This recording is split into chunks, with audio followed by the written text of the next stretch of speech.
Munkhaniza entertainment, ma black missionaries atusa nyimbo zawo za Tsopano komanso video za Tsopano. Kuti atulongose koza mbiri ti yankhulani ndi mtolankhani wathu Morton Baghaya amene amakhala kuchileka. Zikomo kwambiri Bright Mhango, nyimbo za Tsopano za nyuwani za black missionaries ndaziona, koma nyimbo zisizosangalatsa ayi. Pachizungu amati is shit.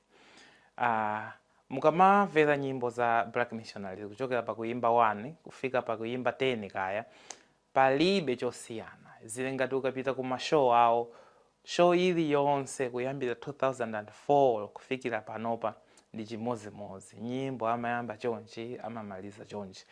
Pachizungu amati it's chicken reggae, ndipo singataye nthawi kugula album imeneyi, singataye nthawi kumvera nyimbo zawo zimene zizi, angosiya kuyimba reggae. Ngati tikufuna kumvera reggae timamvera za ku Jamaica. Iwo wawa quality yawo sili bwino ayi, ndipo angosiyira tikuyimba akuti tayisa nthawi. Anthu amene wawo amayimba chicken reggae, ma lyrics ake akalekale, ma lyrics ake osapanga inspire munthu. Nde I say Bright Mhango, ineyo is a hard pass. Their music is chicken reggae. Ndikafuna kumvera reggae ineyo ndimamvesera nyimbo za ku Jamaica. Koma alipo ena mukamaona mashow ama black missionaries kumapita anthu mavenda, kumayambidwa ndiyo kumene kumasutidwa chamba, anthu ake ndi amene owo. Koma anthu okonda nyimbo, anthu okonda art, anthu opanga appreciate ma lyrics abwino, nyimbo zimene zisizikutisangalatsa. Or video yawo akungojambula ng'ombe, kaya anapanga plan, kaya ndi chani, koma ayi ndithu zosapasa chani, zosapasa chidwi.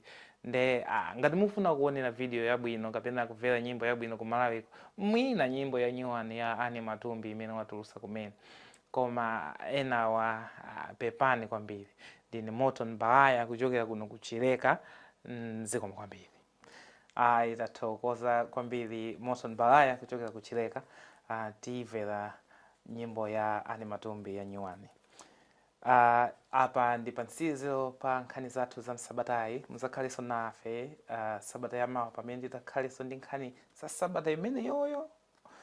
Ndine Muswano Bright Mhango ndikuti bye bye.